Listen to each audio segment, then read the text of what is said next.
ನಾವು ಹಾದು ಹೋಗುತ್ತಿರುವ ಈ ದುಷ್ಟ ಪರಿಸ್ಥಿತಿಯ ಕಾಲಗಳು ನಮಗೆ ಯಾವುದೋ ಒಂದು ಸಂದೇಶವನ್ನು ಎಚ್ಚರಿಸುತ್ತಿದೆ. ಏಕೆ ಅದು ಮುಂದುವರಿಯುತ್ತಿದೆ ಎಂದರೆ, ಎಚ್ಚರಿಸಲ್ಪಡಬೇಕಾದವರಿಗೆ ಅದು ಎಚ್ಚರಿಸಲ್ಪಡುವವರೆಗೂ ಅದು ಮುಂದುವರಿಯುತ್ತಲೇ ಇರುವುದು. ಹಾಗಾದರೆ ನಾವು ನಮ್ಮನ್ನು ಬಲಿಷ್ಠರೆಂದು ಅಂದುಕೊಂಡಿರುವುದರಲ್ಲೂ, ನಾವು ಪ್ರಾರ್ಥನೆ ಮಾಡಿದರೆ ಆಗುವುದು ಎಂದು ಅಂದುಕೊಂಡಿರುವುದರಲ್ಲೂ ಯಾವುದೋ ಒಂದು ತಡೆ ಇದೆ, ಯಾವುದೋ ಒಂದು ಸಮಸ್ಯೆ ಇದೆ. ಅದನ್ನು ನಾವು ಹೇಗಾದರೂ ಮಾರ್ಪಡಿಸಿ ಬಿಡಬೇಕು. ಸತ್ಯವೇದ ಹೇಳುತ್ತದೆ, ಲೋಕಾದಿಯಿಂದಲೂ ಇಲ್ಲಿಯವರೆಗೂ ಉಂಟಾಗದಿರುವ ಭಯಂಕರತೆಗಳು ಆ ದಿನಗಳಲ್ಲಿ ಉಂಟಾಗುವುದು ಎಂದು ಯೇಸು ಹೇಳುತ್ತಾರೆ. ಹಾಗಾದರೆ ನಾವು ಕಾಲಿಡುವಂತಹ, ಸೇವೆ ಮಾಡುವಂತಹ, ನಾವು ಎದುರುಗೊಳ್ಳುವಂತಹ ಕಾಲವು ಹೇಗಿರುವುದು ಎನ್ನುವುದನ್ನು ನಮಗೊಂದು ಸ್ಯಾಂಪಲ್ ತೋರಿಸಿದ ಈ ಕಾಲವು ಹೀಗೆ ಇರುವುದು ಕಂಡರು.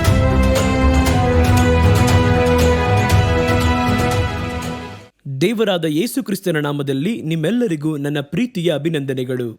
ಕಳೆದ ಬಾರಿ ನಾವು ಭೇಟಿಯಾದಾಗ ಹಲವು ಕಾರ್ಯಗಳನ್ನು ನಾವು ಈಗ ಹಾದು ಬರುತ್ತಿರುವಂತಹ ಕಾಲಗಳ ಕುರಿತು, ಆ ಕಾಲಗಳು ನಮಗೆ ತೋರಿಸಿಕೊಡುವ ಕಲಿಸುವಂತ ಕಾರ್ಯಗಳ ಕುರಿತು ನಾವು ಗಮನವುಳ್ಳವರಾಗಿರಬೇಕು ಎಂಬುದಾಗಿ ನಾನು ನಿಮಗೆ ಹೇಳಿದೆ.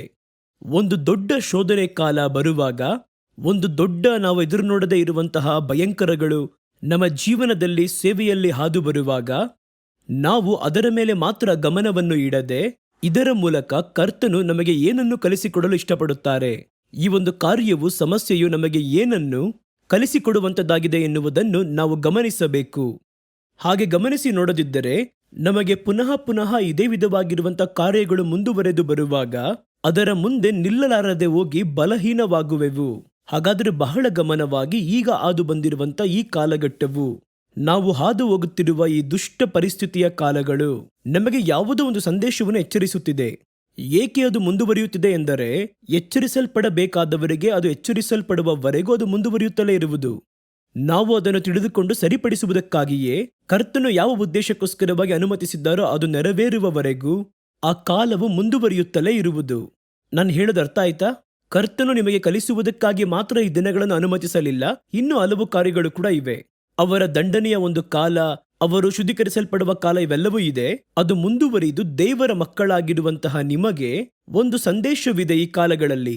ಆ ಕಾಲದ ಒಂದು ಅನುಭವಗಳು ನಿಮಗೆ ಹಲವು ವಿಷಯಗಳನ್ನು ಹೇಳಿಕೊಡುತ್ತದೆ. ಇದರ ಕುರಿತೇ ನಾವು ಕಳೆದ ಬಾರಿ ನಿಮ್ಮನ್ನು ಭೇಟಿಯಾದಾಗ ನಿಮ್ಮ ಸಂಗಡ ಮಾತಾಡಿದೆ. ಸಹಜವಾಗಿ ನೀವು ನೋಡಿ, ಈ ಕಾಲಘಟ್ಟವು, ನಾವು ಹಾದು ಹೋಗುವ ಈ ಒಂದು ಕಾಲಘಟ್ಟವು ನಮಗೆ ಏನೆಲ್ಲ ಕಲಿಸುತ್ತಿದೆ ಎಂಬುದಾಗಿ ನೋಡಿರಿ.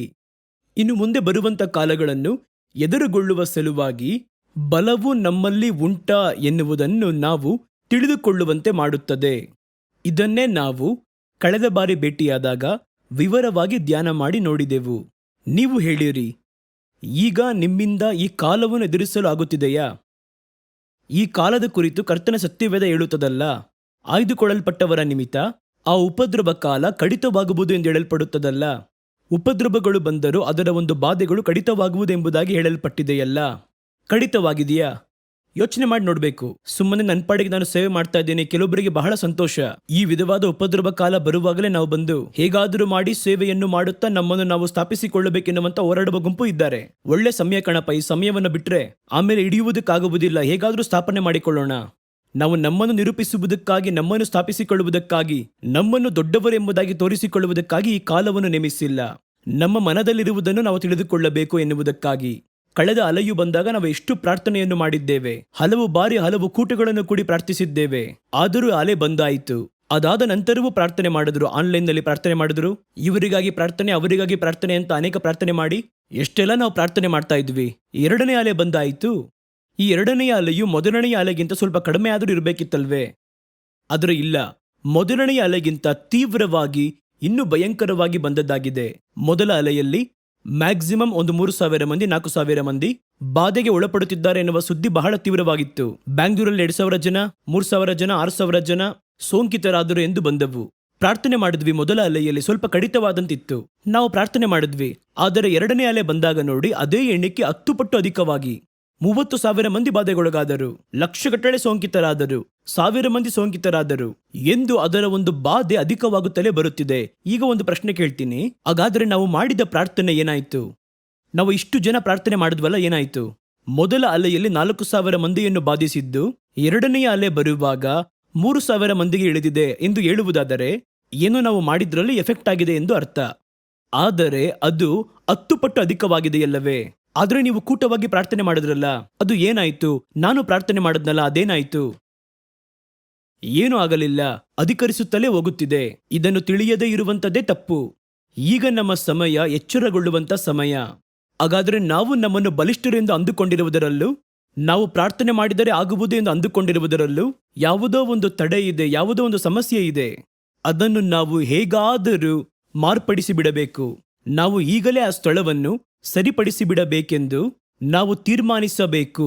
ಈ ಬಲದಿಂದ ನೀವು ಹೋಗಿ ನಿಂತರೆ ಇನ್ನು ಮುಂದೆ ಬರುವ ಕಾಲಗಳನ್ನು ಎದುರಿಸಲಾಗುವುದಿಲ್ಲ ಎಂಬುದನ್ನು ಸ್ಪಷ್ಟವಾಗಿ ತಿಳುಕೊಳ್ಳಬೇಕು. ಎಷ್ಟೊಂದು ಪ್ರಾರ್ಥನೆ ಮಾಡಿದ್ವಲ್ಲ, ಪ್ರಾರ್ಥನೆ ಏನಾಯ್ತು? ಪ್ರಾರ್ಥನೆ ಮಾಡಿ ಮಾಡಿ ಕೆಲವರು ಸೋತೇ ಹೋದರು. ಮೊದಲೇ ಅಲೆಯನ್ನು ನೋಡುವುದಾದರೆ ಬಹಳ ಮಂದಿ ಚಿಕ್ಕ ಚಿಕ್ಕ ಸೇವಕರು, ಅನೇಕ ಸೇವಕರು ಎಲ್ಲ ಬಂದು ಆನ್ಲೈನ್ನಲ್ಲಿ ಬಂದು ಝೂಮ್ ಮೀಟಿಂಗ್ ಅನ್ನು ನಡೆಸಿ ಇವರೊಟ್ಟಿಗೆ ಅವರೊಟ್ಟಿಗೆ ಅಂತ ಹಲವು ಕೂಟಗಳನ್ನು ನಡೆಸ್ತಾ ಇದ್ರು. ಸಭೆಗಳು ಕೂಡ ಆನ್ಲೈನ್ ಸರ್ವಿಸ್ಗಳು ನಡೆಯುತ್ತಿದ್ದವು.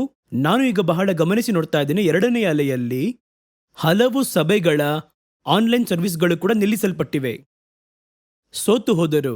ಇಷ್ಟೆಲ್ಲ ಮಾಡಿ ನೋಡಿದ್ವಲ್ಲ, ಏನು ನಡೀಲಿಲ್ವಲ್ಲ ಅಂತ ಸೋತು ಹೋದರು. ಆದ್ರೆ ಸೋತೋಗ್ಬಾರ್ದಾಗಿತ್ತು. ಮಾಡಿ ನೋಡಿದ್ರು ಆಗ್ತಿಲ್ಲ. ಯಾಕೆ ನಡೀಲಿಲ್ಲ? ಕೇಳಿ ನೋಡ್ಬೇಕು. ಈಗ ಸೋತು ಹೋಗಬಾರದು, ಪ್ರಶ್ನೆ ಮಾಡಿ ಕೇಳಬೇಕು. ನಾನು ಮಾಡಿದ್ನಲ್ಲ, ಯಾಕಾಗ್ಲಿಲ್ಲ? ಹಾಗಾದ್ರೆ ಯಾವುದೋ ಒಂದು ಬಾಧೆಯೂ ಇದೆ, ಒಂದು ಕೊರತೆ ಉಂಟಾಗಿದೆ. ಅದು ಏನೆಂದು ನೋಡಿ ರೆಕ್ಟಿಫೈ ಮಾಡಬೇಕು. ಹಲವು ಕಡೆಗಳಲ್ಲಿ ಬಹಳ ಚಿಕ್ಕ ಚಿಕ್ಕ ಸೇವೆಗಳು, ಚಿಕ್ಕ ಗುಂಪಿನವರು ಒಂದು 50 ಮಂದಿ 100 ಮಂದಿಯನ್ನು ಸೇರಿಸಿ ಅದು ಬಂದು ಫೋನಲ್ಲಿ, ಝೂಮ್ನಲ್ಲಿ ಈ ಕಾರ್ಯಗಳನ್ನೆಲ್ಲ ಒಂದು ಗೂಗಲ್ ಮೀಟ್ನಲ್ಲಿ ಕೂಡಿ ಪ್ರಾರ್ಥನೆ ಮಾಡಿದರು. ಈಗ ಸ್ವಲ್ಪ ತಳ್ಳನವಾಗಿದ್ದಾರೆ. ಯಾಕೆ? ಎಲ್ಲಿ ನೋಡಿದರೂ ಹಾನಿ. ಈ ಒಂದು ಬಾರಿ 2ನೇ ಅಲೆಯಲ್ಲಿ ಸೇವಕರನ್ನು ಅದು ಹಿಂದಟ್ಟುತ್ತಿದೆ. ಮೇ ತಿಂಗಳು ಮಾತ್ರ ಹೆಚ್ಚು ಕಡಿಮೆ 100ಕ್ಕಿಂತಲೂ ಅಧಿಕವಾದ ಸೇವಕರು ಮರಣವನ್ನು ಹೊಂದಿದ್ದಾರೆ. ದೊಡ್ಡ ದೊಡ್ಡ ಸೇವಕರುಗಳು, ಬಹಳ ಪ್ರಬಲವಾದ ಸೇವಕರು, ಸಭೆಯ ನಾಯಕರುಗಳು, ಪ್ರವಾದಿಗಳು, ಪ್ರಾರ್ಥನಾ ವೀರರು ಮರಣ ಹೊಂದಿದ್ದಾರೆ. ಮಿಷನರಿಗಳು ಮರಣ ಹೊಂದಿದ್ದಾರೆ. ದಿನ ಇಂಥ ಸುದ್ದಿ ಕೇಳುತ್ತಲೇ ಇದ್ದೇವೆ. ಮಾಡಿದ ಪ್ರಾರ್ಥನೆ ಎಲ್ಲ ಏನಾಯ್ತಪ್ಪ? ಪ್ರಾರ್ಥನೆ ಕೇಳಲ್ಪಡ್ಲಿಲ್ಲ ಅಂತ ನಾನು ಕೊರತೆ ಹೇಳ್ತಿಲ್ಲ. ಈ ಸಮಯದಲ್ಲಿ ನಾವು ಇದರ ಕುರಿತು ಎಚ್ಚರ ವಹಿಸಬೇಕು. ಹಾಗಾದ್ರೆ ಯಾವುದೋ ಒಂದು ತಡಮಾರುವಿಕೆ ಇದೆ ನಮ್ಮೊಳಗೆ, ಯಾವುದೋ ಒಂದು ಕೊರತೆ ಇರುವಂತದ್ದಾಗಿದೆ. ಅದನ್ನು ನಾವು ಸರಿಪಡಿಸಬೇಕು. ಹಾಗಾದರೆ ನಾವು ಸೇವೆ ಎಂಬುದಾಗಿ ಅಂದುಕೊಂಡಿರುವುದು ಇದು ನಮಗೆ ಒಳ್ಳೆ ಬಲವನ್ನು ಕೊಡದಿದ್ದರೆ ಬೇರೆ ಯಾವುದು ನಮಗೆ ಬಲವನ್ನು ಕೊಡುವುದು? ಯಾವುದು ಕರ್ತನು ಬಯಸುವಂತ ಎದುರು ನೋಡುವಂತ ಸೇವೆ? ಹಾಗೆನ್ನುವುದನ್ನು ನಾವು ಈ ಒಂದು ಕಾಲಘಟ್ಟದಲ್ಲಿ ತಿಳಿದುಕೊಳ್ಳಬೇಕು. 2ನೇಯದಾಗಿ, ಈ ಒಂದು ದಿನಗಳು, ಈ ಒಂದು ಪ್ಯಾಂಡಮಿಕ್ ದಿನಗಳು ನಾವು ಎದುರುಗೊಳ್ಳುವಂತಹ ಕಾಲಗಳನ್ನು, ಅದರ ಕುರಿತು ಅರಿವನ್ನು ಹುಟ್ಟಿಸುವಂತದ್ದಾಗಿದೆ. ಈ ಕಾಲವನ್ನು ನೋಡಿದ್ದೇವಲ್ಲವೇ? ಈ ಕಾಲವು ನಿಮಗೆ ಏನನ್ನು ತೋರಿಸಿಕೊಟ್ಟಿದೆ? ನಿಮ್ಮ ಬಲ ಏನೆಂಬುದಾಗಿ ಅದು ತೋರಿಸಿದೆ. ನಮ್ಮ ಬಲವನ್ನು ತೋರಿಸುವಾಗ ನಾವು ಎಂಥ ಬಲವುಳ್ಳವರಾಗಿದ್ದೇವೆ, ನಮ್ಮ ನಂಬಿಕೆಯ ಬಲವು ಹೇಗಿದೆ, ನಮ್ಮ ಆ ಒಂದು ವರಗಳು ಯಾವ ರೀತಿ ಕ್ರಿಯೆ ಮಾಡುವುದೆನ್ನುವುದನ್ನು ಈ ಪ್ಯಾಂಡಮಿಕ್ ದಿನಗಳಲ್ಲಿ ನಮಗೆ ಗೊತ್ತಾಗಿದೆ.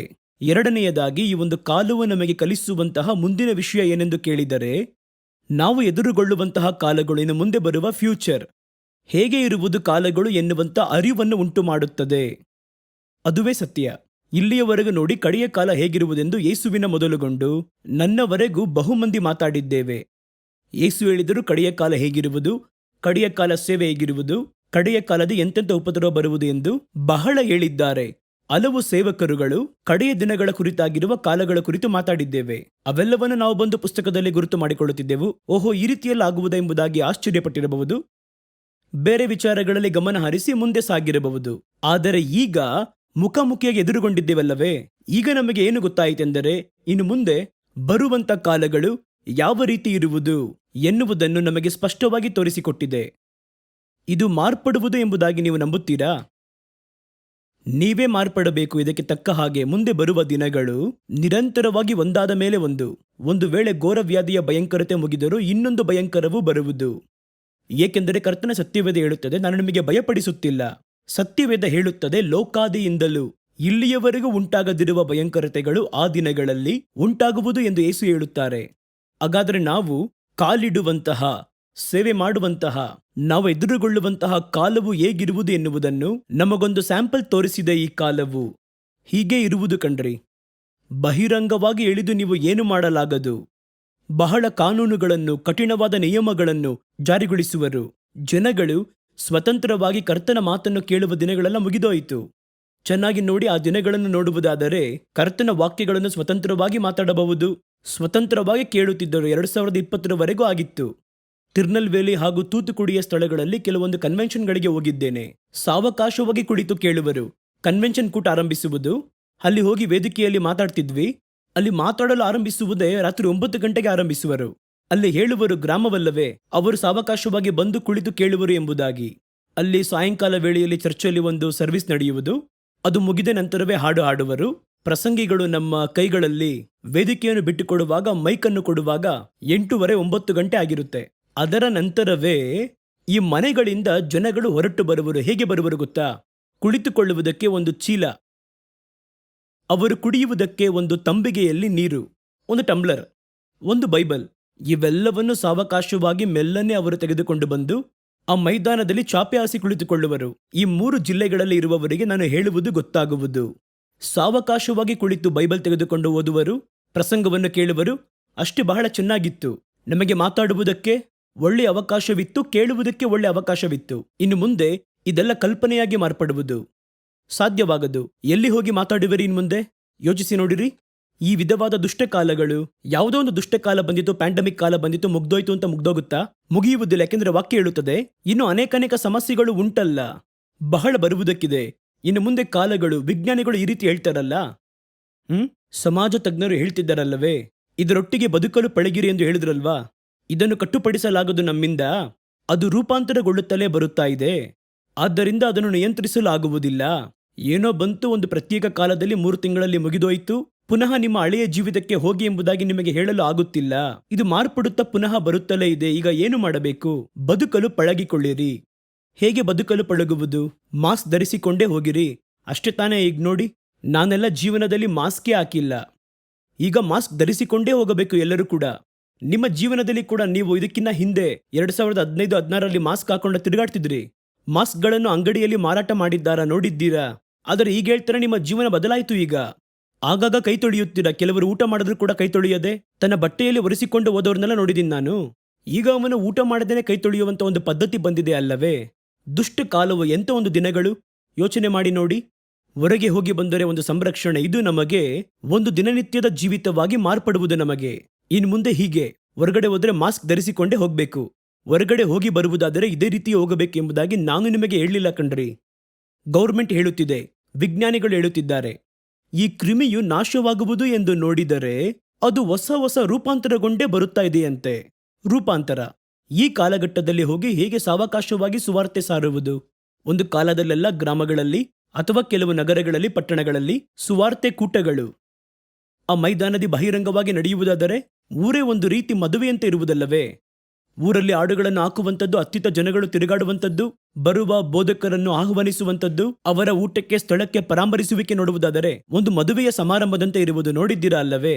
ಗ್ರಾಮಗಳಲ್ಲಿ, ದೊಡ್ಡ ದೊಡ್ಡ ಊರುಗಳಲ್ಲಿ ಒಳ್ಳೆ ವಿಶೇಷವಾದ ಕೂಟಗಳು ನಡೆಯುವುದನ್ನು ನಾವು ಕೇಳ್ಪಟ್ಟಿದ್ದೇವೆ. ಸಾವಿರಾರು ಗಟ್ಟಲೆ, ಲಕ್ಷಗಟ್ಟಲೆ ಜನಗಳು ಬರುವಂತಹ ಕೂಟಗಳು. ಹಲವು ಊರುಗಳಿಂದ ಬಸ್ಸುಗಳಲ್ಲಿ ಬಂದು ಇಳಿಯುವರು, ವ್ಯಾನ್ಗಳಲ್ಲಿ ಬಂದು ಇಳಿಯುವರು, ಕೂಟಗಳಿಗೆ ಬರುವರು, ಹೇಳುವಂತ ಸಂದೇಶಗಳನ್ನು ಕೇಳುವರು. ಮುಂದಿನ ಕೂಟ ಎಲ್ಲಿ ನಡೆಯುವುದು? ಅಯ್ಯ ಎಲ್ಲಿ ಮಾತಾಡ್ತಾರಂತೆ ಹಾಗೆಂದು ಕೇಳುತ್ತಾರೆ. ಇದೆಲ್ಲ ನಾವು ಕೇಳಿದ್ದೇವೆ. ಸಂತೋಷವದು. ಅಂತಹ ಸಂತೋಷದ ದಿನಗಳು ಪುನಃ ಬರುವುದು ಎಂಬುದಾಗಿ ನಿಮಗೇನಾದರೂ ಅನ್ನಿಸುತ್ತದಾ? ಪುನಃ ಅದೇ ರೀತಿ ಬರುವುದಾ? ಒಂದು ವೇಳೆ ಬಂದರೆ ಆ ರೀತಿ ನಡೆಸಲು ಆಗುವುದಾ? ಈಗ ನೋಡಿರಿ, ಗೌರ್ಮೆಂಟ್ನಲ್ಲಿ, ಸಭೆಯಲ್ಲಿ, ಒಳ್ಳೆ ಸಭೆಗಳಲ್ಲಿ, ಕೆಲವು ಸಭೆಗಳಲ್ಲಿ ಆರಾಧನೆ ಅಷ್ಟು ಸುಂದರವಾಗಿರುವುದು. ಪಾಸ್ಟರ್ ಸಂದೇಶ ಹೇಳುವುದು, ನಾವು ಅಲ್ಲಿ ಬಂದು ಹಾಡಿ ಕೊಂಡಾಡಿ ಸ್ತೋತ್ರ ಮಾಡಿ ಪ್ರಾರ್ಥನೆ ಮಾಡುವುದು, ಸ್ನೇಹಿತರನ್ನು ಭೇಟಿಯಾಗುವುದು, ಪ್ರತಿ ವಾರವೂ ಹೋಗುವಂಥದ್ದು, ಸೇವೆಯಲ್ಲಿ ಭಾಗವಹಿಸುವುದು, ಕೊಯ್ಯರಲ್ಲಿ ನಾವು ನಿಂತು ಹಾಡುವುದು, ವಾದ್ಯಗಾರರು ವಾದ್ಯವನ್ನು ಬಾರಿಸುವಂಥದ್ದು, ಬೋಧಕರು ಬಂದು ಪ್ರಾರ್ಥನೆ ನಡೆಸುವುದು. ಈಗ ನೋಡಿ, ಸಭೆಯು ಬರಿದಾಗಿ ಹೋಗಿ ಹಲವು ಸಭೆಗಳು ಆಸ್ಪತ್ರೆಗಳಾಗಿ ಮಾರ್ಪಟ್ಟು ಹೋಗಿ, ಸಭೆಗಳಿಗೆ ಯಾರೂ ಹೋಗದಂತೆ ಮನೆಗಳಲ್ಲಿ ಇದ್ದು ಆರಾಧಿಸುವಂತೆ ಪುನಃ ಆ ದಿನಗಳು ಬರುವುದು ಎಂದು ಭಾವಿಸುತ್ತೀರಾ ನೀವು? ವಿಜ್ಞಾನಿಗಳು ಹೇಳುತ್ತಾರೆ, ಇಲ್ಲ, ಬದುಕಲು ಕಲಿತುಕೊಳ್ಳಿರಿ. ಈಗ ಪಳಗಿದ್ದೀರಲ್ಲವೇ? ಸಭೆಯೂ ಇಲ್ಲದೆ ಆರಾಧನೆ ಮಾಡಲು ಪಳಗಿದ್ದೀರಲ್ಲವೇ? ಸುವಾರ್ಥ ಕೂಟಗಳು ಇಲ್ಲದೆಯೇ ಸುವಾರ್ತೆ ಸಾರಲು ಪಳಗಿದ್ದೀರಲ್ಲವೇ? ಆನ್ಲೈನ್ನಲ್ಲಿ ಮಾತಾಡಲು ಪಳಗಿದ್ದೀರಲ್ಲವೇ? ಆನ್ಲೈನ್ ಮೂಲಕ ಬರಲು ಆರಂಭಿಸಿದ್ದೀರಲ್ಲವೇ? ಸಭೆಗೆ ಕೂಡಿ ಬರುವುದನ್ನು ಬಿಟ್ಟು ಬಿಡಬೇಡಿರಿ ಎಂಬುದಾಗಿ ಆ ದಿನದಲ್ಲಿ ಶಾಪವನ್ನು ಕೊಟ್ಟು ಸಭೆಗಳಿಗೆ ಬರದೇ ಇದ್ದ ವಿಶ್ವಾಸಿಗಳನ್ನು ಖಂಡಿಸಿದ್ದೀರಲ್ಲವೇ? ಈಗ ಪಳಗಿದ್ದೀರಲ್ಲವೇ? ನೀವೇ ಬರಬೇಡ ಎಂದು ಹೇಳಲು ಇಂಥ ಪರಿಸ್ಥಿತಿ ಬಂದಿತ್ತಲ್ಲವೇ? ಅಂದುಕೊಂಡೆವ ನಾವು? ಯೋಚನೆ ಮಾಡಿ ನೋಡಿ. ಕೆಲವು ದಿನಗಳಲ್ಲಿ, ಕಾಲಗಳಲ್ಲಿ ಕೆಲವು ಬೋಧಕರು, ನನಗೆ ಗೊತ್ತು, ಸಭೆ ಕೂಡಿ ಬರುವುದನ್ನು ಬಿಟ್ಟು ಬಿಡಬಾರದು ಎಂಬುದಾಗಿ ಹೇಳಿದ್ದಾರೆ ಎಂದು ಸಭೆಗೆ ಬರಲಾಗದಿರುವ ವಿಶ್ವಾಸಿಗಳನ್ನು ಕಠಿಣವಾಗಿ ಮಾತಾಡಿ ಹೇಳಿದರು. ಆದರೆ ಈಗ ನೋಡಿ ಕಾಲ ಯಾವ ರೀತಿ ಬದಲಾಗಿದೆ. ಸಭೆಗೆ ಬಂದು ಬಿಡಬೇಡಿರಿ, ಎಲ್ಲರೂ ಬನ್ನಿರಿ, ಪ್ರವೇಶ ಉಚಿತ ಎಂಬುದಾಗಿ ತಾನೇ ನೋಟಿಸ್ ಹೊಡೆದೆವು. ಆದರೆ ಈಗ ಏನ್ ಹೇಳ್ತೀವಿ ನೋಡಿ, ಬರುವುದಾದರೆ ದಾಖಲಿಸಿಕೊಂಡು 100 ಮಂದಿಗೆ ಮಾತ್ರ ಪ್ರವೇಶ. ನಾವು ನಡೆಸುವ ಉಪವಾಸ ಕೂಟದಲ್ಲಿ 100 ಮಂದಿ ಮಾತ್ರ ಬನ್ನಿ, ಈ ರೀತಿಯೇ ಹೇಳಬೇಕು ಎನ್ನುವ ಹಾಗೆ ಪರಿಸ್ಥಿತಿಗಳು ಎದುರಾಗಿವೆ. ಈಗ ನಡೆಸಲು ಆಗ್ಲಿಲ್ಲ, ಜನಗಳು ಬರುವುದಿಲ್ಲ, ಜನ ಬರಲಾಗದು. ಇದನ್ನೆಲ್ಲ ಯಾವಾಗಾದ್ರೂ ಯೋಚಿಸಿದ್ದೇವಾ? ಯೋಚನೆ ಮಾಡಿ ನೋಡಿ. ಈ ವಿಧವಾದ ಕಾಲ ಪರಿಸ್ಥಿತಿ. ಸರಿ, ಇದು ಬದಲಾಗುವುದಾ ಎಂದು ಕೇಳುವುದಾದರೆ ಅದಕ್ಕೆ ಏನು ಉತ್ತರ ಕೊಡ್ತಾರೆ? ಇಲ್ಲ, ಇದರ ಜೊತೆ ಬದುಕಲು ಪಳಗಿಕೊಳ್ಳಬೇಕು. ಹಾಗಾದ್ರೆ ಏನರ್ಥ? ಇನ್ಮುಂದೆ ಹೀಗೆ ನಿಮ್ಮ ಸಭೆ ಇನ್ಮುಂದೆ ಆನ್ಲೈನ್ ಸಭೆಯೇ, ಅಥವಾ ಸಭೆಯನ್ನು ನಡೆಸುವುದಾದರೆ 100 ಮಂದಿ ಅಷ್ಟೇ, ಸಾಮಾಜಿಕ ಅಂತರ, ಆ ರೀತಿ ಹೇಳ್ತಾರೆ. ಒಂದು ವೇಳೆ ಈ ಒಂದು ಸಮಸ್ಯೆಯನ್ನು ನೀವು ಮಟ್ಟ ಹಾಕಿ ಬದುಕಲು ಪಳಗಿಕೊಳ್ಳುವುದಾದರೆ ಮತ್ತೆ ಇನ್ನೊಂದು ಸಮಸ್ಯೆ ಬರುವುದಲ್ಲ. ವಾಕ್ಯ ಹಾಗೆ ಹೇಳುತ್ತಲ್ಲವೇ, ಬಹಳ ಒಂದಾದ ನಂತರ ಒಂದು ಬರುವುದಲ್ಲವೇ? ಇದೇ ಅಲ್ವಾ ಕಡೆಯ ಕಾಲ?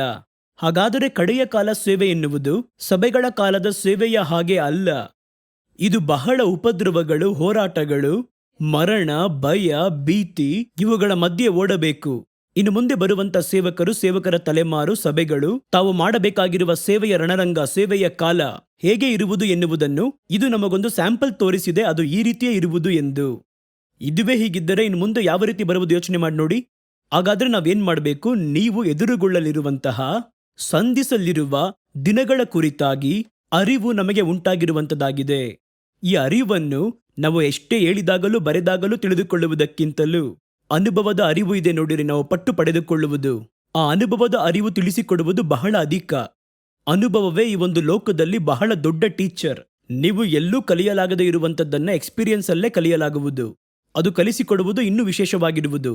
ನಾವು ಇಲ್ಲಿವರೆಗೂ ಘೋರವ್ಯಾಧಿ ಬಗ್ಗೆ ಮಾತಾಡಿದ್ದೇ ಇಲ್ವಾ?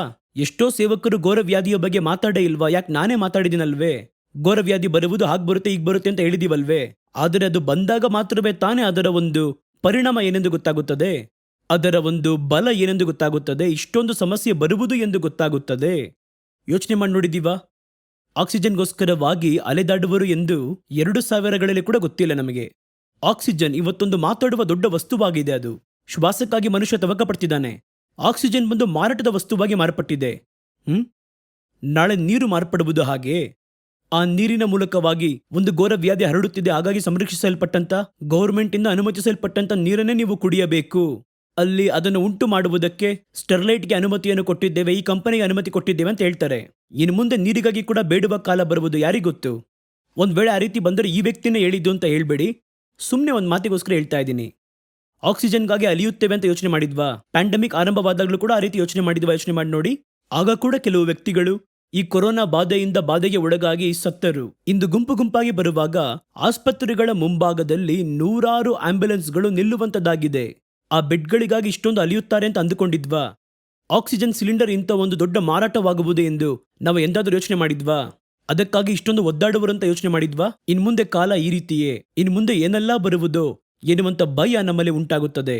ಕಾಲದ ಕುರಿತು ಮಾತಾಡಿದೆವು. ಕಾಲದ ಅನುಭವ ಈ ದಿನಗಳಲ್ಲಿ ನಮಗೆ, ಇನ್ನು ಮುಂದೆ ನೀವು ಸೇವೆ ಮಾಡುವಂತ ಕಾಲವು ಸವಾಲುಗಳಿಂದಲೂ ಸಂಕಷ್ಟಗಳು ಇವುಗಳನ್ನು ಸಂಧಿಸುವಂತ ಕಾಲವೆನ್ನುವುದನ್ನು ಎಚ್ಚರಿಸಿ ತೋರಿಸಿದೆ. ಮೂರನೆಯದು, ನಾವು ಎದುರುಗೊಳ್ಳುವಂತಹ ಎದುರಾಳಿಯನ್ನು ನಮಗೆ ಗುರುತನ್ನು ತೋರಿಸಿದೆ. ಈ ಕಾಲವು ನಮಗೆ ಏನು ತೋರಿಸುತ್ತದೆ ನೋಡಿರಿ. ನೀವು ಯಾವುದರ ಜೊತೆ ಹೋರಾಡಬೇಕು, ಯಾವುದರ ಜೊತೆ ಜಗಳವಾಡಬೇಕು, ಯಾತಕ್ಕಾಗಿ ನೀವು ಪ್ರಾರ್ಥಿಸಬೇಕು. ನಿಮಗೆ ನಿಮ್ಮ ವಿರೋಧಿಯೇ ನಿಮ್ಮ ಟಾರ್ಗೆಟ್.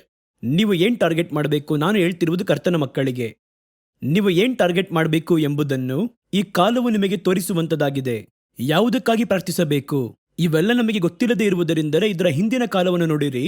ನಮ್ಮ ಟಾರ್ಗೆಟ್ ಎಲ್ಲೆಲ್ಲೋ ಇತ್ತು. ಕೆಲವರು ಹೇಳುವರು, ನೀವು ಹೇಗಾದರೂ ಶ್ರೀಮಂತರಾಗಬೇಕಂಡ್ರಿ, ಯೇಸುಸ್ವಾಮಿಗೆ ಅದುವೇ ನಿಮ್ಮ ಕುರಿತಾಗಿರುವ ಚಿತ್ತ. ನೀವು ಅದಕ್ಕಾಗಿ ಪ್ರಾರ್ಥಿಸಬೇಕು, ವಿಶ್ವಾಸವಿಡಬೇಕು, ನಿಮ್ಮ ನಂಬಿಕೆಯನ್ನು ಅರಿಕೆ ಮಾಡಬೇಕು, ಅಬ್ರಹಾಮನಿಗೆ ಕೊಟ್ಟಿರುವ ಆಶೀರ್ವಾದವನ್ನು ಬಿಡಲೇಬಾರದು, ಹಿಡಿದುಕೊಳ್ಳಬೇಕು, ಹಾಗೆಂದು ಹೇಳಿ ಅದುವೇ ನಮ್ಮ ಗುರಿ ಎಂಬುದಾಗಿ ಅಂದುಕೊಂಡಿದ್ದೆವು. ಈಗ ನಮಗೆ ಪ್ರಾಣ ಕಾಪಾಡಿಕೊಳ್ಳುವಂಥದ್ದೇ ದೊಡ್ಡ ಆ ಒಂದು ಭಾಗ್ಯವಾಗಿ ಇದೆ. ಈಗ ನಮ್ಮ ವಿರೋಧಿ ಯಾರೆಂದು ಗೊತ್ತಾಯಿತು, ಯಾರನ್ನು ಟಾರ್ಗೆಟ್ ಮಾಡಬೇಕೆಂದು ಗೊತ್ತಾಯಿತು, ಯಾತಕ್ಕಾಗಿ ಪ್ರಾರ್ಥಿಸಬೇಕೆಂದು ಗೊತ್ತಾಯಿತು. ಒಂದು ಕಾಲದಲ್ಲಿ ನೋಡಿರಿ, ನನ್ನ ಮಕ್ಕಳು ಡಿಸ್ಟಿಂಕ್ಷನ್ ಪಡೆಯಬೇಕು, ನನ್ನ ಮಕ್ಕಳು ಒಳ್ಳೆ ರ್ಯಾಂಕ್ ಬರಬೇಕು ಎನ್ನುವಂತ ಪ್ರಾರ್ಥನೆ ಎಲ್ಲ ನಿಂತೋಯ್ತು. ಯಾಕಂದ್ರೆ ಸ್ಕೂಲೇ ಇಲ್ವಲ್ಲ, ಮಕ್ಕಳು ಎಲ್ಲೋಗ್ತಿದ್ದಾರೆ ಸ್ಕೂಲಿಗೆ. ಇವಾಗ ನಮಗೇನು, ಈ ಘೋರ ವ್ಯಾಧಿ ಮನೆ ಒಳಗೆ ಬಂದು ಬಿಡಬಾರದು.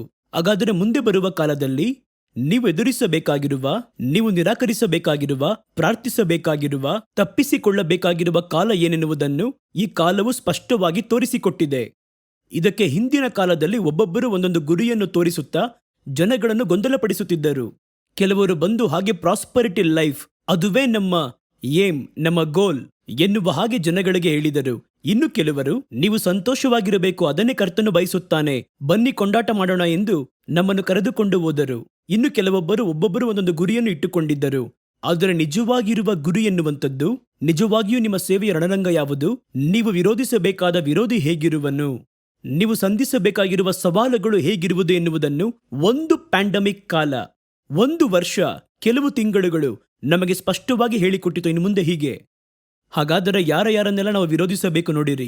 ಒಂದು ವ್ಯಾಧಿಯ ಕ್ರಿಮಿಗಳ ಜೊತೆ ನಾವು ಹೋರಾಡಬೇಕು, ಕ್ಷಾಮದ ಜೊತೆಯಲ್ಲಿ ಹೋರಾಡಬೇಕು, ಆರ್ಥಿಕತೆ ಬಲಹೀನತೆ ವಿರುದ್ಧವಾಗಿ ಹೋರಾಡಬೇಕು, ನಮ್ಮ ದಿನನಿತ್ಯ ಜೀವನವನ್ನು ಸಾಗಿಸುವುದಕ್ಕಾಗಿ ಮಾರ್ಗವನ್ನು ಹುಡುಕಿ ಹೋರಾಡಬೇಕು, ನಮ್ಮ ಸೇವೆಯನ್ನು ಮಾಡುವುದಕ್ಕಾಗಿ ಹೋರಾಡಬೇಕು. ಹಿಂದೆ ಇದ್ದ ಹಾಗೆ ಇಷ್ಟ ಬಂದಂತೆ ಸೇವೆ ಮಾಡದೆ ಹೋರಾಡಿಯೇ ಸೇವೆ ಮಾಡಬೇಕು. ಇನ್ನು ಮುಂದೆ ಇದರ ಹಿಂದೆ ಯೋಚನೆ ಮಾಡಿ ನೋಡಿ. ಹೋರಾಟ ಮಾಡಿ ಸೇವೆ ಮಾಡಿಲ್ಲ, ದಿನಾಂಕವನ್ನ ಕೊಟ್ಟು ನಾವು ಕಾಲ್ ಶೀಟ್ ಕೊಟ್ಟು ಸೇವೆ ಮಾಡಿದ್ವಿ, ಒಳ್ಳೆ ಸಮಯವಿತ್ತು. ಆದರೆ ಈಗ ಹೋರಾಡಿಯೇ ಸೇವೆ ಮಾಡಬೇಕು. ಸೇವೆ ಮಾಡಬೇಕೆಂದು ಬಯಸಿ ಕರ್ತನು ನಿಮಗೆ ಹೇಳುವುದಾದರೆ ಅದನ್ನು ನೀವು ಸುಮ್ಮನೆ ಒಂದು ವೇದಿಕೆಯನ್ನು ಹಾಕಿ ಒಂದು 10 ಮಂದಿಯನ್ನು ಕರೆದು ವಾಲ್ಪೋಸ್ಟ್ ಹಾಕಿ ಮಾಡಲಾಗುವುದಿಲ್ಲ. ಹೋರಾಡಿಯೇ ಸೇವೆ ಮಾಡಬೇಕು. ತಯಾರಾ? ಹಾಗಾದರೆ ಈ ಕಾಲವು ನಮಗೆ ಅದನ್ನು ಕಲಿಸಿಕೊಟ್ಟಿದೆ. ನಿಮ್ಮ ವಿರೋಧಿಗಳು ನೀವು ಎದುರಿಸಬೇಕಾದ, ಪ್ರಾರ್ಥನೆ ಮಾಡಿ ದಾಟಿ ಬಂದು ನಿಮ್ಮ ಗುರಿ ಏನು ಎನ್ನುವುದನ್ನು, ಎಷ್ಟೋ ಪ್ರಸಂಗಿಗಳು ಏನೇನೋ ಹೇಳ್ತಾರಲ್ಲ, ಬೋಧಿಸಿ ಗೊಂದಲಪಡಿಸ್ತಾರಲ್ಲ, ಇವೆಲ್ಲವನ್ನು ಮಾರ್ಪಡಿಸಿ ಸ್ಪಷ್ಟವಾಗಿ ಒಂದು ಕಾಲವು ನಮಗೆ ತೋರಿಸಿಕೊಟ್ಟಿದೆ. ನಾನು ಕೂಡ ಕೆಲವು ದಿನಗಳ ಹಿಂದೆ 2015, 16, 16, 17, 18ಗಳಲ್ಲಿ ಬಹಳ ಮನೋವ್ಯತೆ ಪಟ್ಟೆ. ಒಂದು ಹೊಸ ಸಂಸ್ಕೃತಿ ಬಂದಿದೆಯಲ್ಲ, ಎಲ್ಲೆಲ್ಲಿಂದನೋ ದಿಢೀರೆಂಬುದಾಗಿ ಹೊಸ ಸೇವಕರುಗಳು ಬರ್ತಿದಾರಲ್ಲ, ಏನೇನೋ ಹೇಳ್ಕೊಡ್ತಾ ಇದ್ದಾರೆ, ಬೇಡದಿರುವ ಕಾರ್ಯವನ್ನು ಮಾತಾಡ್ತಾರೆ. ಒಬ್ರು ಹೇಳ್ತಾರೆ, ಯೇಸುವನ್ನು ನೀವು ಹಿಂಬಾಲಿಸಿದರೆ, ಯೇಸುವನ್ನು ಹಿಂಬಾಲಿಸಿದ್ರೆ ಮರಣವೇ ಇಲ್ಲದ ಒಂದು ಬದುಕಿದೆ, ಯಾರು ನಿಮಗೆ ತೋರಿಸಿಲ್ಲ, ಆದ್ರೆ ನಾನು ನಿಮಗೆ ತೋರಿಸುತ್ತೇನೆ, ಬನ್ನಿ, 3,000 ರೂಪಾಯಿ ಫೀಸು, ನಾವು ಕ್ಯಾಂಪ್ ನಡೆಸ್ತೀವಿ ಅಂತ ಹೇಳಿ ಕೂಟ ನಡೆಸ್ತಾರೆ. ಆಮೇಲೆ ಬಂದು ಯೇಸು ಸ್ವಾಮಿ ಬಂದು ಅವರು ಒಂದು ಘೋರ ಪಾಪದ ಜೊತೆಗೆ ಹೋರಾಡುತ್ತಿದ್ದರು ಎಂಬುದಾಗಿ ಹೇಳ್ತಾನೆ ಇನ್ನೊಬ್ಬ. ಈ ರೀತಿ ಒಬ್ಬೊಬ್ಬರು ಒಂದೊಂದು ವಿಧವಾದ ಸಿದ್ಧಾಂತಗಳನ್ನು, ಸಂಸ್ಕೃತಿಯನ್ನು ತರುತ್ತಾರೆ. ಈ ರೀತಿ ಉಪವಾಸ ಮಾಡುವುದು, ಪ್ರಾರ್ಥಿಸುವುದು, ಕಣ್ಣೀರು ಸುರಿಸುವುದು ಇವೆಲ್ಲವೂ ಅನಾಗರಿಕತೆ. ಉಜ್ಜೀವನವೆನ್ನುವ ಪದವೇ ಇಲ್ಲ.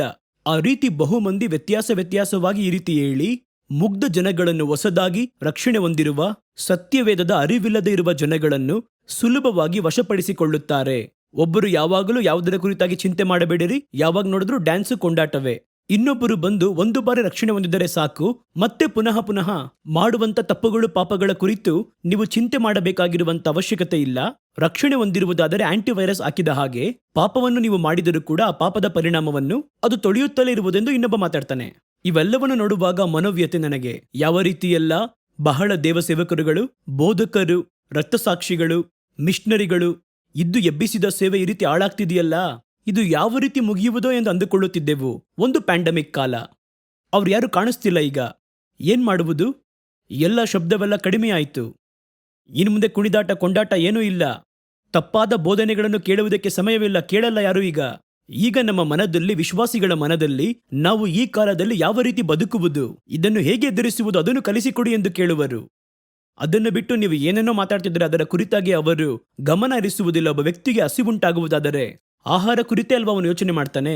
ಒಬ್ಬನಿಗೆ ದಾಹ ಉಂಟಾದರೆ ಅವನು ಕುಡಿಯುವುದಕ್ಕೆ ನೀರನ್ನು ತಾನೇ ಬಯಸುವನು. ಅವನಿಗೆ ನೀವು ಬೇರೆ ಏನೋ ಹೇಳಿದ್ರೆ ಅವನಿಗೆ ಹೇಗಿರುತ್ತೆ ಯೋಚನೆ ಮಾಡಿ ನೋಡಿ. ಯೇಸು ಅದನ್ನೇ ಹೇಳಿದರು. ಒಬ್ಬನು ನಿಮ್ಮ ಬಳಿಯಲ್ಲಿ ವ್ಯಾಧಿಯಿಂದ, ಒಂದು ಅವಶ್ಯಕತೆಯಿಂದ ಬಂದರೆ ನೀವು ಅವನನ್ನು ಕೂರಿಸಿಕೊಂಡು ಹಿಂದೆ ಇದ್ದ ಕಾರ್ಯವನ್ನು, ಮುಂದೆ ಆಗುವ ಕಾರ್ಯಗಳ ಕುರಿತು ಅವನ ಬಳಿ ಮಾತಾಡಬೇಡಿ. ಮೊದಲು ಅವನನ್ನು ಗುಣಪಡಿಸಿ, ಏಕೆಂದರೆ ಅವನ ಗಮನ ಪೂರ್ತಿ ಅವನ ಮೇಲಿರುವುದೆಂದು ಕರ್ತನು ಹೇಳಿದರು. ಆದರೆ ಈಗ ಜನಗಳ ಗಮನ ಯಾವುದರ ಮೇಲಿದೆ? ಈ ಸಂದರ್ಭದಲ್ಲಿ ಪರಿಶುದ್ಧಾತ್ಮನು ಸ್ತ್ರೀಯ, ಪುರುಷನ ಎನ್ನುವ ಸಂದೇಹವು ಇದು ನಮಗೆ ಬೇಕಾ?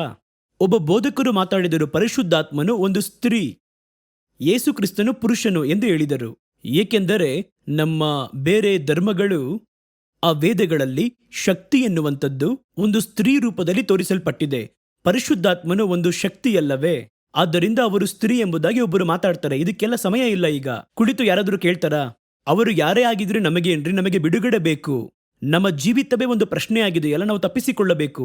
ಅದುವೇ ಈ ಕಾಲಗಳಲ್ಲಿ ಎದುರುಗೊಳ್ಳಬೇಕಾಗಿರುವ ವಿರೋಧಿಯನ್ನು, ನೀವು ಎದುರುಗೊಳ್ಳಬೇಕಾಗಿರುವ ಸಮಸ್ಯೆಗಳನ್ನು ನಿಮಗೆ ಸ್ಪಷ್ಟವಾಗಿ ಈ ದಿನಗಳು ತೋರಿಸಿಕೊಟ್ಟಿದೆ.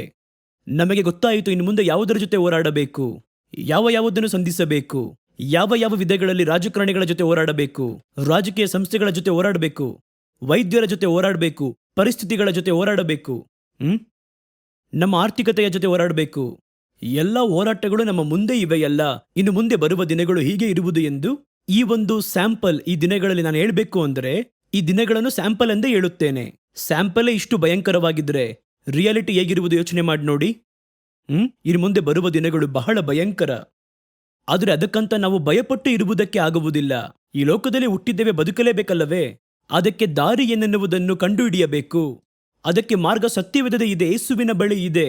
ನಾವು ಇದರ ಮೇಲೆಲ್ಲ ಗಮನ ಹರಿಸದೆ ಬೇಡದಿರುವ ಕಾರ್ಯಗಳಲ್ಲಿ ಗಮನ ಹರಿಸಿದರಿಂದಲೇ ಇವತ್ತು ಬಲಹೀನ ಹೊಂದಿ ಇದುವೇ ಸೇವೆ ಎಂಬುದಾಗಿ ನಾವೇ ಒಂದು ಕಲ್ಪನೆ ಮಾಡಿಕೊಂಡಿದ್ದೆವು. ಇದುವೇ ಶಕ್ತಿ ಎಂದು ನಾವೇ ಕೆಲವು ಅಭಿಪ್ರಾಯಗಳನ್ನು ಇಟ್ಟುಕೊಂಡಿದ್ದೆವು.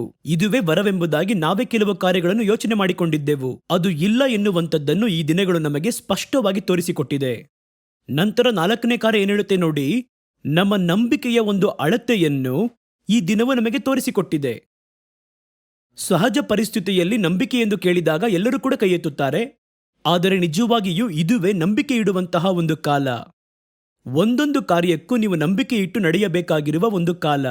ಆರ್ಥಿಕತೆಯ ನಂಬಿಕೆ ಇಡಬೇಕು. ಯಾಕೆಂದ್ರೆ ಈಗ ಮುಂಚೆ ತರ ಇಲ್ಲ, ಒಂದು ವ್ಯಾಪಾರ ಮಾಡಿದ್ವಿ, ತಪ್ಪಿಸಿಕೊಂಡೆವು, ಪರವಾಗಿಲ್ಲ, ಅಥವಾ ಎಲ್ಲಾದರೂ ಒಂದು ಕಡೆ ಸೇವೆಗೆ ಹೋದೆವು, ಸಂಪಾದನೆ ಮಾಡಿ ನಿಭಾಯಿಸೋಣ. ಇಲ್ಲ, ಈಗ ಇನ್ಮುಂದೆ ನೀವು ನಿಭಾಯಿಸಬೇಕಾಗಿರುವ ಹೋರಾಟಗಳು ಉಂಟು. ನೀವು ಇನ್ಮುಂದೆ ನಂಬಿಕೆಯಿಂದಲೇ ಒಂದೊಂದನ್ನು ಹೊಂದಿಕೊಳ್ಳಲು ಸಾಧ್ಯ.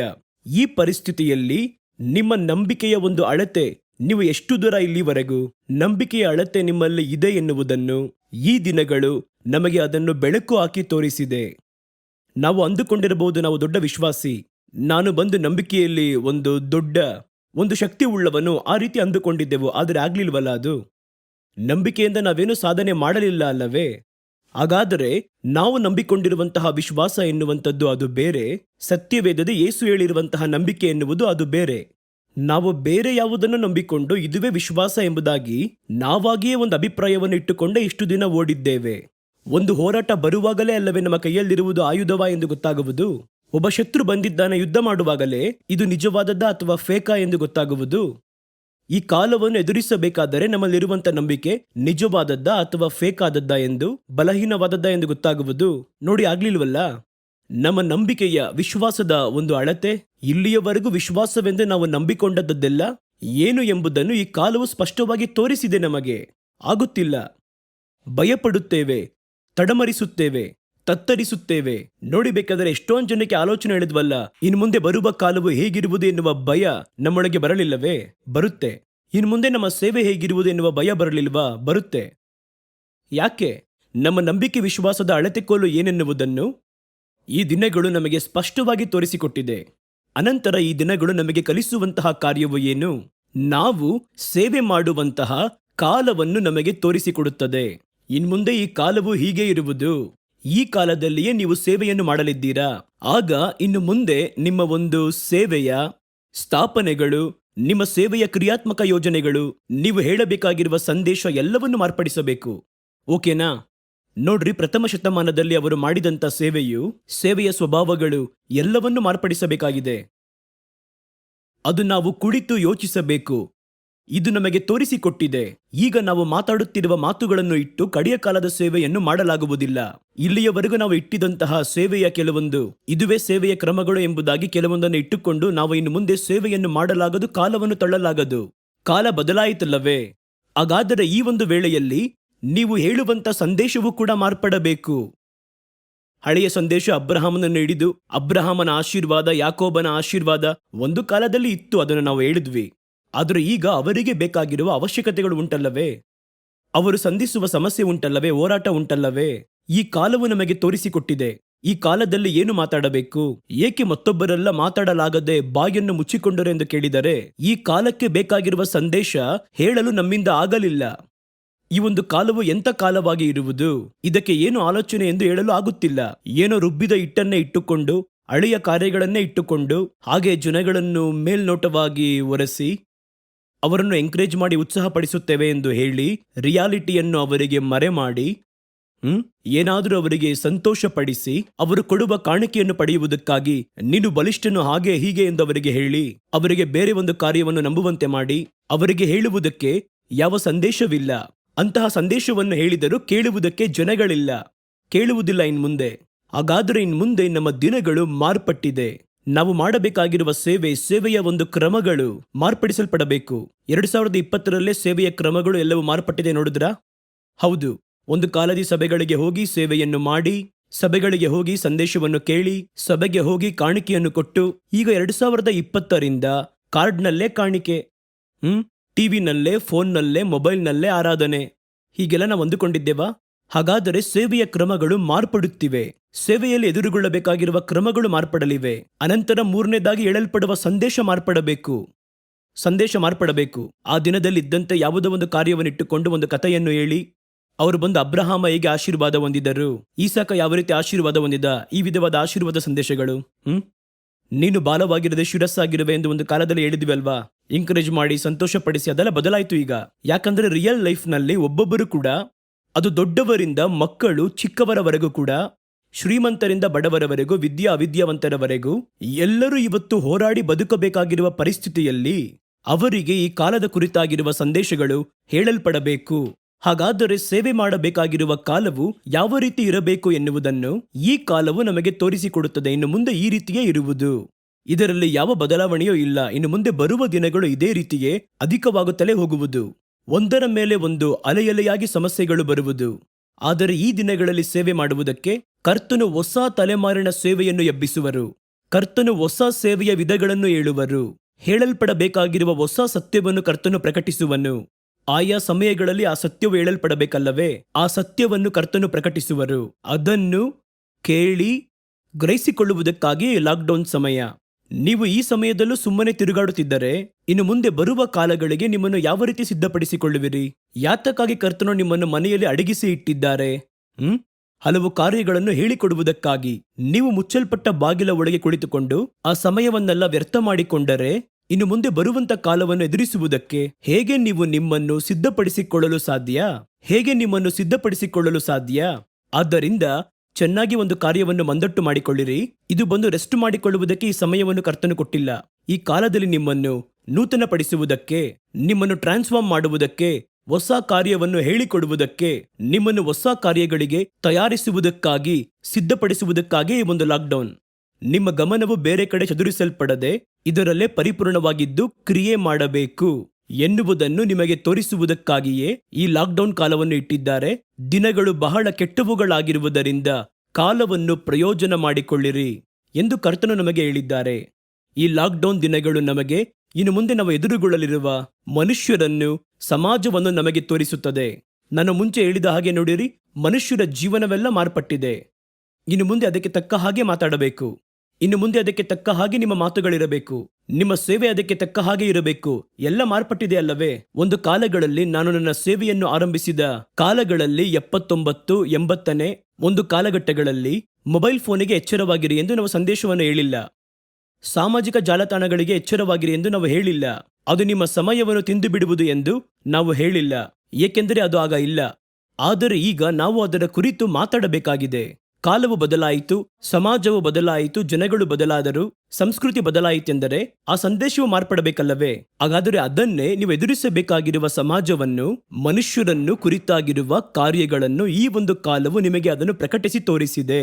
ಇದು ಯಾವುದು ಕೂಡ ಪುನಃ ಹಿಂತಿರುಗಿ ಬರುವುದಿಲ್ಲ. ನಾನು ದೃಢವಾಗಿ ಹೇಳುತ್ತೇನೆ, ನೀವು ಹಿಂದೆ ಇದ್ದ ಹಾಗೆ ಯೋಚನೆ ಮಾಡಿದರೆ ಯಾಮಾರಿ ಹೋಗುತ್ತೀರಾ. ಈ ಕಾಲಗಳು ಯಾವುದು ಇನ್ನು ಮುಂದೆ ಬರುವುದಿಲ್ಲ. ಒಂದು ಕಾಲದಲ್ಲಿ ನಾನು ಹೇಗೆ ಯೌವನ ಪ್ರಾಯದಲ್ಲಿ ನಿಂತೆನು, ನಡೆದೆನು, ಓಡಿದೆನು, ಮಾತಾಡಿದೆನು, ಮಗುವಾಗಿರುವ ಹಾಗೆ ಮಗುವಾಗಿದ್ದೆ. ಈಗ ಅದನ್ನ ನೆನಪಿಸಿ ನೋಡಬಹುದೇ ವಿನಃ ಮತ್ತೆ ಸಿಗುವುದಾದು? ಅದೇ ರೀತಿಯ ಕಾಲವು ಹೋಯಿತು, ಅದು ಹಿಂದಿರುಗದು. ಇನ್ನು ಮುಂದೆ ಇರುವ ಕಾಲಘಟ್ಟಕ್ಕೆ ನೀವು ನಿಮ್ಮನ್ನು ಸಿದ್ಧಪಡಿಸಿಕೊಳ್ಳಬೇಕು. ನಿಮ್ಮನ್ನು ಮುಂದಿನ ಹಂತದ ಓಟಕ್ಕೆ ಸಿದ್ಧಪಡಿಸುವುದಕ್ಕಾಗಿಯೇ ಕರ್ತನು ಈ ಲಾಕ್ಡೌನ್ ಅವಧಿಗಳನ್ನು ಅನುಮತಿಸಿದ್ದಾರೆ. ಹೊರಗೆ ಕರ್ತನು ಬೇರೆ ಕಾರ್ಯಗಳನ್ನು ಮಾಡುತ್ತಿದ್ದಾರೆ, ನಮ್ಮ ಲೆಕ್ಕವನ್ನು ಸರಿಪಡಿಸುತ್ತಿದ್ದಾರೆ, ಒಳಗೆ ನಿಮ್ಮನ್ನು ಸಿದ್ಧಪಡಿಸುತ್ತಿದ್ದಾರೆ.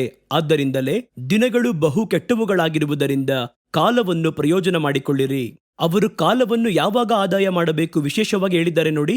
ದಿನಗಳು ಬಹು ಕೆಟ್ಟವುಗಳಾಗಿರಬೇಕಾದರೆ ಸುಮ್ಮನೆ ಕಾಲವನ್ನು ಆದಾಯ ಮಾಡಿಕೊಳ್ಳಿ ಅಂತೇಳಿಲ್ಲ. ಕಾಲವನ್ನು ಯಾವಾಗಲೂ ಉಪಯೋಗಿಸಿಕೊಳ್ಳಬೇಕು, ಸತ್ಯವೇ. ಆದರೆ ವಿಶೇಷವಾಗಿ ದಿನಗಳು ಬಹು ಕೆಟ್ಟವುಗಳಾಗಿರಬೇಕಾದರೆ ಖಂಡಿತವಾಗಿ ನೀವು ಕಾಲವನ್ನು ಪ್ರಯೋಜನ ಮಾಡಿಕೊಳ್ಳಬೇಕು. ಇದನ್ನೇ ನಾನು ನಿಮಗೆ ಕರ್ತನಲ್ಲಿ ಆಲೋಚನೆಯಾಗಿ ಹೇಳುತ್ತೇನೆ. ಇದರ ಬಗ್ಗೆ ನಾವು ಇನ್ನೂ ಮಾತಾಡಬೇಕಾಗಿದೆ. ಭವಿಷ್ಯದ ಸೇವೆಯಲ್ಲಿ ಸಿದ್ಧಪಡಬೇಕಾಗಿರುವ ಸೇವಕರುಗಳು, ಅವರ ಸ್ವಭಾವಗಳು, ಗುಣಗಳು ಹೇಗಿದ್ದರೆ ಭವಿಷ್ಯತ್ತಿನಲ್ಲಿ ಈ ಕಡೆಯ ಕಾಲದಲ್ಲಿ ಸೇವೆ ಮಾಡಬಹುದು. ನಮ್ಮ ಕಾಲದಲ್ಲಿಯೇ ಈ ಕಾಲವು ಹಾಗೆ ಮಾರ್ಪಟ್ಟು ಬೇರೆ ಒಂದು ಪರಿಮಾಣಕ್ಕೆ ಹೋಗುತ್ತಿರುವುದನ್ನು ನಾವು ನೋಡಬಹುದಾಗಿದೆ. ಆ ಪರಿಮಾಣಕ್ಕೆ ತಕ್ಕ ಹಾಗೆ ನಾವು ಸಿದ್ಧತೆ ಪಡಿಸಿಕೊಳ್ಳುವುದು ಹೇಗೆ ಎನ್ನುವುದರ ಕುರಿತು ಇನ್ನು ಮುಂದೆ ಬರುವ ವಾರಗಳಲ್ಲಿ ನಾವು ಬಂದು ನೋಡೋಣ. ಅಲ್ಲಿಯವರೆಗೂ ಕರ್ತನು ತಾನು ನಿಮ್ಮನ್ನು ಆಶೀರ್ವದಿಸಿ ಕಾಪಾಡಲಿ. ಆಮೇನ್.